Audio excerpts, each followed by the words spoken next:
Hi, everyone. I'm going to walk you through your final review. And what I'm going to do is just one type of each problem. So let's jump right into it. So the first few questions are just graphing review. And there's going to be graphs of linear, absolute value, and quadratic. So let's go over all of these. We're going to also talk about domain and range. Now, I'm going to actually have you think about domain and range after we graph, because it's a little bit easier if we have that visual. So this equation, this is going to be a linear equation in mx plus b, which is the more traditional way to write a linear equation. Remember, b is your y-intercept. So the first thing I'm going to do is identify that 3 as my y-intercept, and I'm going to put a dot where y is 3. Slope is 2/3. Remember, I always have us go to the right. So when I think about my slope being 2/3, that's telling me to go up 2 and right 3. Okay, we always want to go to the right when using slope. That's going to help make sure we get the right sign of our slope on our graph. So the sign just tells me to go up or down. So since it's positive, I'm going to go up 2 and right 1, 2, 3, and I can do it a few times. Could also go down 2 and left 3, which is just the opposite. Always make sure you're connecting your dots and putting arrows on them. Okay, so there's a refresher on mx plus b form and how to graph that line. And now when we go to describe the domain and range, I've got a graph that kind of helps with that. So domain and range, domain are your x's, range are your y's. And so you're asking yourself with the domain, how far left is this graph going and how far to the right? Well, with the line, there's nothing stopping it from just moving in both directions. So your domain for this equation and every linear equation is negative to positive infinity. Range, the idea is the exact same, but now we're thinking about y values. So how far down and how far up? Well, it's going all the way down to negative infinity and all the way up to positive infinity. Okay, there again, there's nothing stopping it. This is your domain and range for just about every single linear equation, except for this one down here that we're going to get to in just a second. Okay, so with this equation, I'm like, okay, there's a slope, there's a starting point. My domain and range is the exact same. And I'm going to write that down and make sure my graph shows that once I'm done graphing it. Okay, so with this equation, this is point slope. We're given a point, an x1 and a y1 that we can graph, and that's our starting point. We don't have a y-intercept, at least not one that we're given to start here. So it tells me to go down or left 1 and down 4 for the start. X coordinate is always the opposite. The y coordinate stays the same, so -1, -4. And my slope is -3 or -3/1. Tell me to go down 3 and always to the right. So right 1, 1, 2, 3, right 1. I could also go up 3 and left 1. We'll connect these. And again, let's make sure we like our domain and range. Nothing stopping it from moving left, nothing stopped from moving right. So negative to positive infinity. Same thing with the range, all the way down, all the way up, nothing stopping it from moving in either direction. All right. Now, 2 of the ones we're going to do a little more work to graph, or at least number 3, we got to do a little more work. 2 ways to go about doing this. You can find your x and y intercepts. So you can plug in 0 for x, solve for y, or you can plug in 0 for y and solve for x. Getting 2 intercepts is always going to be a good thing to work on. Now, more recently, we've worked on rearranging equations. So another way to graph this is to rearrange the equation so it looks like one of the 2 forms that we did above. So can we get it to look like mx plus b? We get it to look like point slope form. Well, we do that by trying to get y by itself. So to get y by itself, I got to undo everything that's happening to it. So I got to add 2x and divide by 3. And every single thing needs to get divided. So this equation, 3 divided by 3 is 1y. 2 divided by 3, I'm just going to leave it like that. I'm not going to convert it to a decimal because with slope, I like to see the rise overrun. And then 9 divided by 3 is 3. So to graph this, I can just graph it like I did with number 1 now, okay, after I've rearranged it to look like mx plus b. And in fact, look at that. It's the exact same equation. Okay, there's no difference whatsoever. You go up 3, slope of up 2, right 3. 1, 2, right 1, 2, 3, or down 2 and left 1, 2, 3. So connect these. Domain is negative to positive infinity, as is the range. Okay, again, that's the case for just about every linear function. Last one, y equals 4. How I remember how to do this is I'd start by putting a dot where I know y is 4. And what this is saying is graph a line where every y coordinate is 4. So in order for us to have a graph where every y coordinate is 4, it needs to be a horizontal line, okay, at y equals 4. Now, here's where this one has a little bit different domain and range. I can clearly see it's moving all the way left and all the way right. So the domain is still negative to positive infinity, but it's not moving up or down at all. So for our range, all we're going to write is 4. Okay, that's all the range is. Okay, it doesn't go above or below that whatsoever. Now we can also just put it in parentheses because it is just 4. Okay, but I'm not going to be too picky about the notation, just 4 there. All right, there's some linear graphing review. Let's quickly review how to graph some absolute values and quadratics. Now I'm going to just do number 6 because with number 6, we need to remember that we've got to do some work with this equation. -6 is not the starting point of my x coordinate. What I need to do here is figure out how can I rewrite this equation. So what divides 3 and 6? Well, 3. So this is 3 times x plus 2, right? Just dividing them by 3. And then that 3, after we factor it out of the 3x plus 6, we're then going to multiply it to the number in front, which is 2/3. So what is 2/3 times 3? Just 2. So this equation, after we rewrite it, is f of x equals 2, absolute value of x plus 2 minus 4. And now it's pretty easy to graph from there. Okay, but we got to remember to factor out that inside term. So vertex here is at -2, -4. So left 2 and down 4. The slope is 2, so up 2 and over 1 in both directions.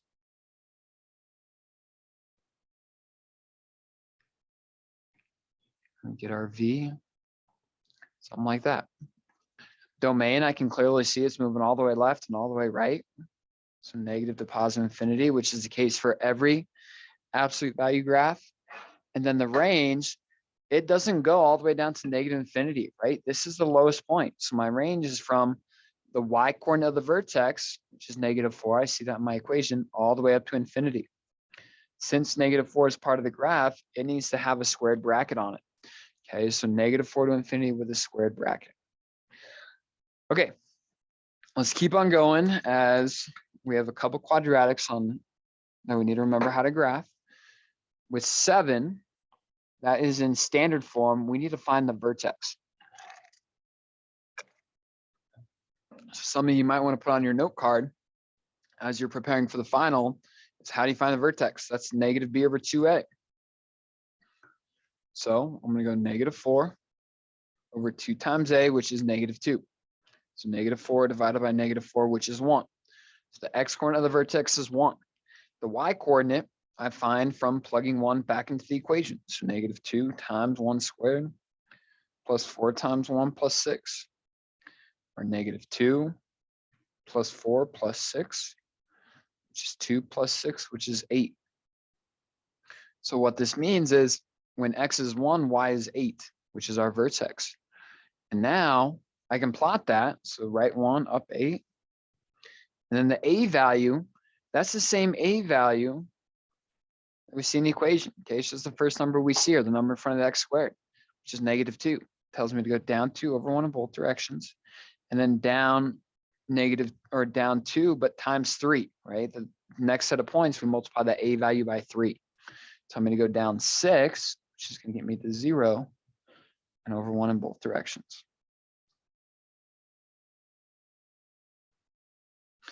Now domain for every quadratic is negative to positive infinity. I think I'm seeing a pattern there. The range, it goes down to negative infinity, but it has a max point, right? It doesn't go above 8. So we actually need to write it as negative infinity to positive 8. And since 8 is part of the graph, it needs to have a squared bracket. All right. So there's your graphing quadratics in standard form. When we write it in factored form, we need to find the vertex, but we're going to actually start with the x-intercepts. So remember why we like factored form. Factored form helps us find x-intercepts. All we do is take each factored term, so x minus 1, and set it equal to 0, and x plus 3 and set that equal to 0. I get x equals 1 and x equals -3. These are two x-intercepts. I can put a dot on the graph where they cross the x-axis.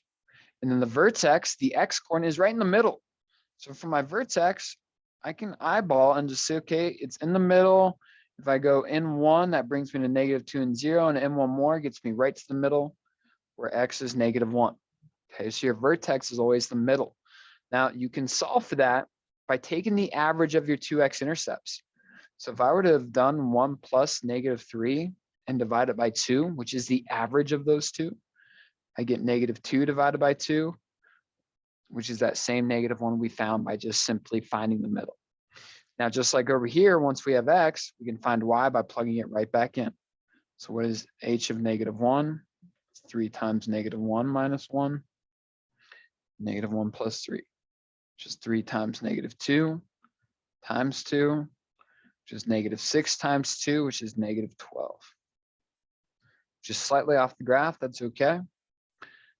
So it's -1, -10, 11, 12. And then we're done. Okay, so domain negative to positive infinity. The range, however, it does not go below -12. So it's -12 to infinity. All right, well, that concludes our graphing review. I'm going to go ahead and just keep plugging along here. As the next thing we're going to review are some of these systems equations. Now, this is one that we saw in our last test, and one that it's a little tricky. Okay, so it says when Gandalf was fighting the Balrog in the Fellowship of the Ring, the Balrog dived towards him or dove towards him. The height of the Balrog's whip in meters is given by the function 2x plus 1 squared minus 4. Gandalf strikes his staff towards the whip. His staff's movement can be represented by this function.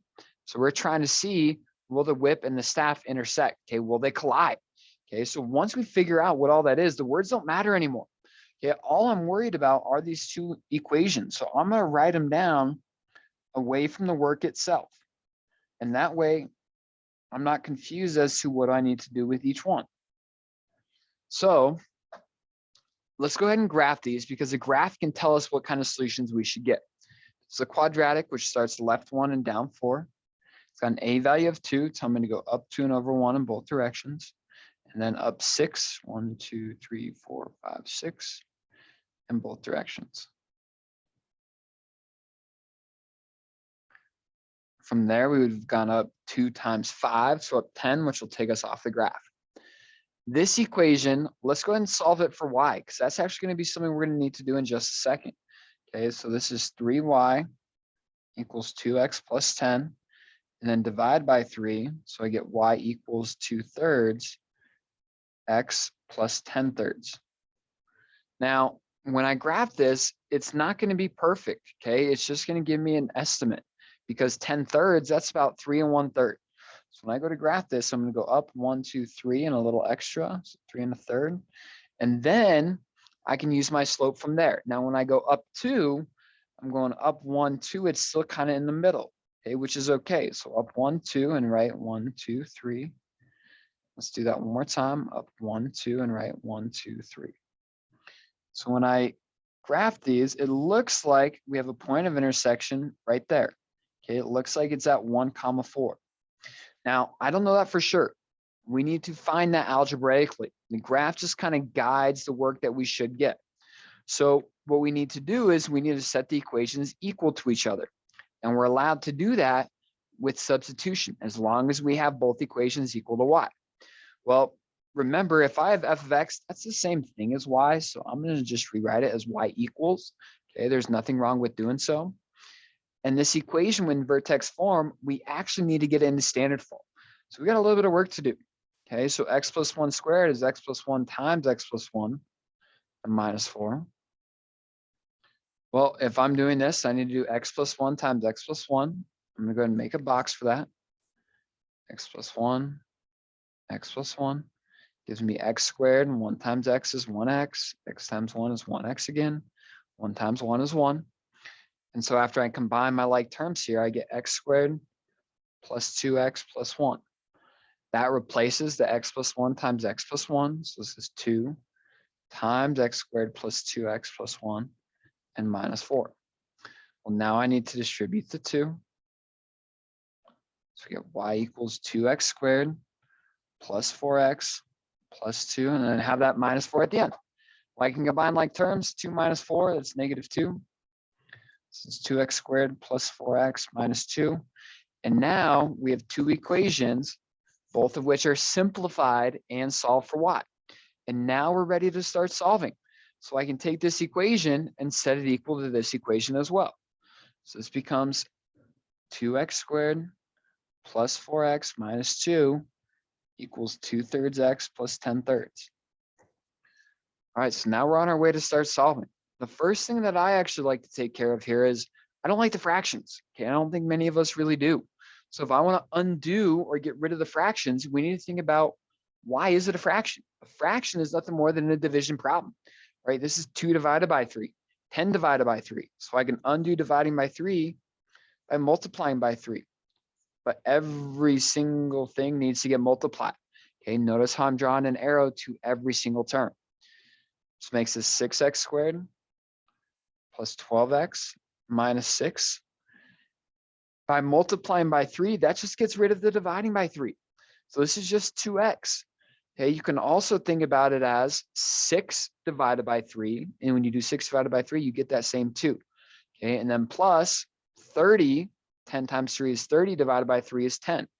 Okay, or just the 3's divide out. Now we don't have any fractions. We got to just think about how we solve quadratics. We solve quadratics by getting one side to be 0. So I'm going to subtract 2x to make this 6x squared plus 10x minus 6 equals 10. And then I can minus 10. So I get 6x squared plus 10x minus 16, and it equals 0.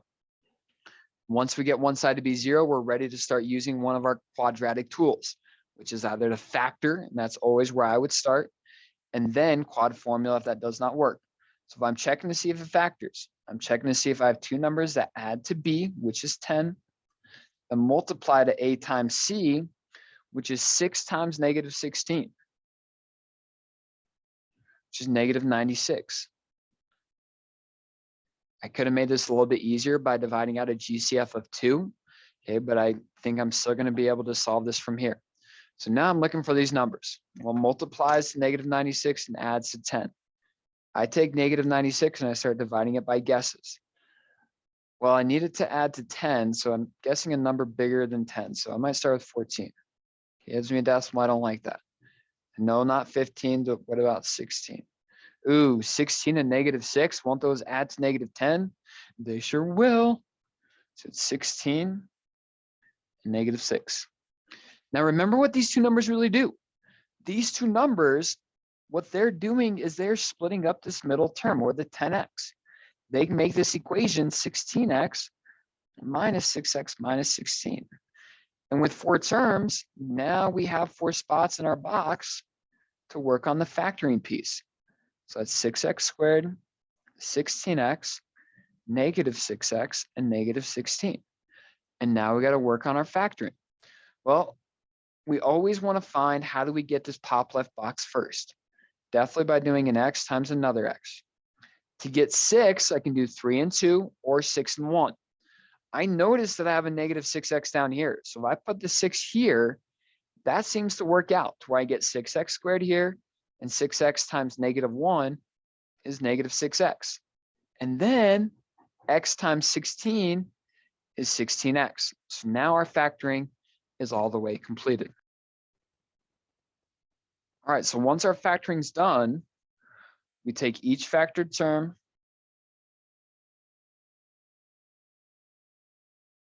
and set them equal to 0.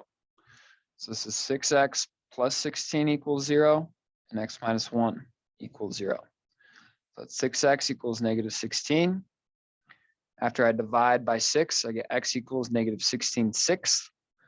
After I add 1, I get x equals 1. Now here's why we like the graph. This is a really ugly answer. I don't want to have to do anything with that negative 16/6. 1 is really nice. If I look up at our graph and the point of intersection we're looking for, I don't care about that negative point of intersection. I just care about this one here, where x is 1. And hey, that matches up with the work we found.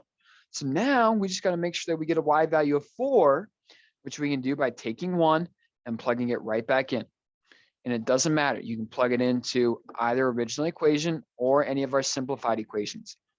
Let's go to this one here, okay? Because it avoids fractions and it allows us to just plug in 1 for x and solve for y. So 3y minus 2 times 1 equals 10. So 3y minus 2 equals 10. 3y equals 12, which means y equals 4. Sure enough, we get that point of intersection at 1, 4, which helps us answer the question, when in seconds does the whip and staff meet, and at what height? And be after 1 second,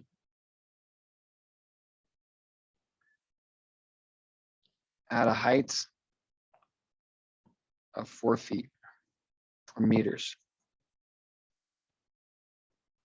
And we're all done. All right, so a lot going on in this problem. Okay, and this is a lot of the skills that we had to work on in that quadratic unit, okay, which is why it's on this final. Okay, yes, there's a lot going on and a lot of steps, but doesn't mean that we can't do them. Okay, just because it's hard doesn't mean we can't do it.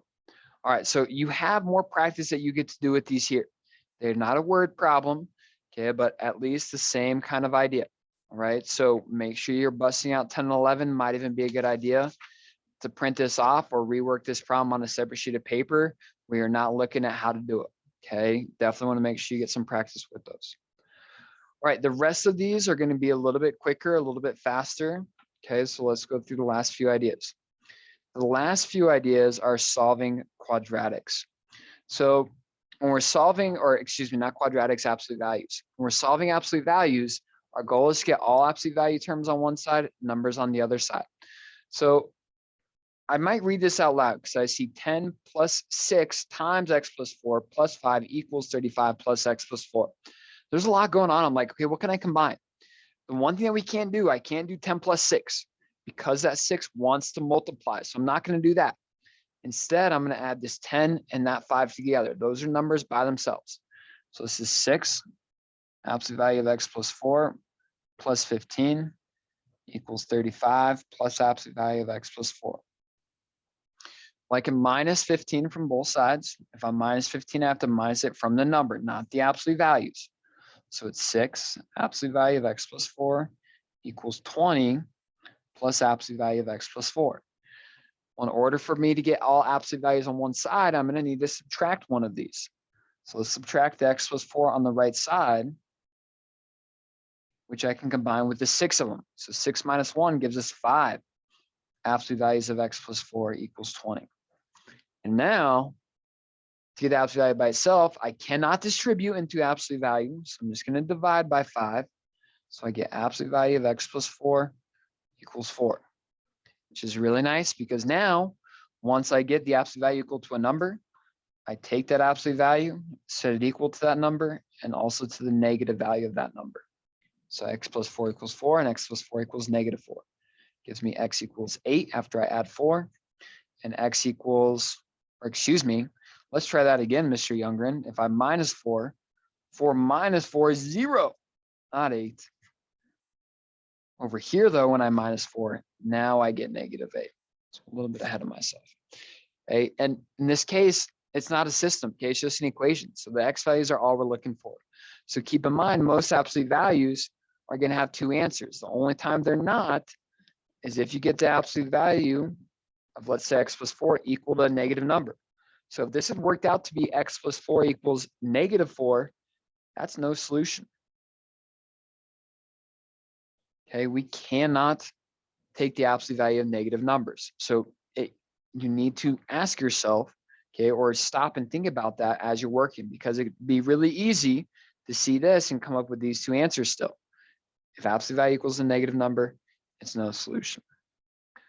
All right, so solving some absolute value, the next thing are going to be inverses, and they're just linear inverses, which should be pretty straightforward, but we're going to also compose those inverses to make sure that they are, in fact, inverses of one another. So just basics with inverses. Remember, we switch x and y. So the first thing I might do is write this as y equals 4x minus 2 divided by 12. Now I'm going to go ahead and switch x and y. So this is x equals 4, y minus 2 divided by 12. And that's a negative 12. Well, I always ask myself, what can I do for sure? I know that I can distribute here. Okay, those are normal parentheses without any exponents. So that makes this x equals 4y minus 8. All of that is divided by negative 12. I can undo divided by negative 12 by multiplying by negative 12. So that makes this negative 12x equals 4y minus 8. Then I can add 8. So this is negative 12x plus 8 equals 4y. And then I can divide by 4 to make this y equals negative 12x plus 8 divided by 4. And there's our inverse. Okay, we're done. As soon as we get y by itself, we're done. The correct notation for it is f of negative 1 of x, and it equals negative 12x plus 8 divided by 4. Okay, so once we have the inverse, we want to make sure our work is right. How do we check that? We check that by taking the composition. So this means we're taking f of x, and we're composing it. That's that weird open circle with f of negative 1 of x. What this means is it means to take our inverse and sub it in for x in the other equation. Okay, so this other equation, our original, I'm going to keep the same, except for that x used to be, I'm going to make some space there. And in that space, I'm going to plug in what we think is our inverse, which is negative 12x plus 8, and it's divided by 4. And so now what we're checking is when we compose f of x with f of negative 1 of x, does it equal x? If that equals x, we have in fact proved that they are inverses. So once again, I can distribute this 4. When I distribute the 4, that gets rid of the dividing by 4. Okay, so I don't need to do anything with that. So this becomes negative 12x plus 8, and then 4 times negative 2, that's negative 8. Well, that's convenient because 8 minus 8 goes away, leaving me with negative 12x divided by negative 12, which is just x. And since we end with just x, we have now proved that those inverses are correct. Okay. I'm only going to ask you to decompose one with the other. I'm not going to make you do the opposite. So just make sure you're just plugging one into the other. And I could have done this function and for that x, okay, it all would work out the exact same. All right, well, once again, you got plenty of practice for your inverses. So make sure you take the time to do those. And the last thing, this is from unit 2, we're going to describe a bunch of different intervals. All right, so let's remember what all these things are. One thing I might do with the graph is I might start on the left side and add in some arrows for what's happening to the y values as I move to the right, because we always read graphs starting on the left side and working to the right side. So as I work to the right, the graph is going down during this section. Then it starts to go up and then back down and then back up, back up, back up, and back up. Now, the reason I like throwing these arrows on here, because this helps me identify my increasing and decreasing intervals. It's increasing whenever our x values or those arrows are going up. So they're going up between these two values. They're also going up from here and all the way beyond. Okay, so for our increasing, it's between this x value and that x value. Okay, we're always describing the set of x values.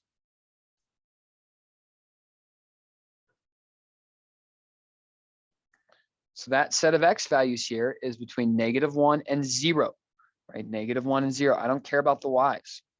So it's increasing from -1 to 0. We always use just normal parentheses there. It also starts to increase at 1 and all the way to infinity. Okay, so that's 1 to infinity. Oops, that is still an increasing interval. So union 1 to infinity. Sorry about that. Now my decreasing are just the opposites. Okay, my decreasings are going to be from this point to there and here and all the way left. So I'm like, okay, how do I describe those? Well, this side is negative infinity to -1 and then union. This part is from 0 to 1. Right, so there are increasing and decreasing intervals, and I can't seem to place these in the right spot. Okay, that should be up there. Right, x-intercepts, those should be easy, right? Just where does the graph cross the x-axis? Okay, x-intercepts, all right, -1, 0, and 1, 0. Don't need to do anything except to look where the graph crosses the x-axis.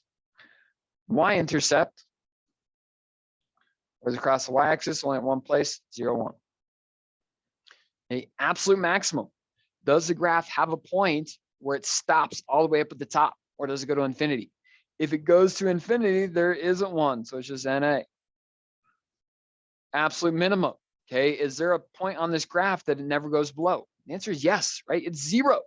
Okay, so the absolute maximum is at x equals -1, and it's also at x equals 1, where the minimum value is 0. Okay, so we have two locations for that minimum at -1 and 1, and the actual minimum value is at y-coordinate of 0. All right, relative maximums, these are like peaks. So do we ever get to like the top of the hill? We do right here, right? That's at y-intercept. So your relative max is at x equals 0, and the max value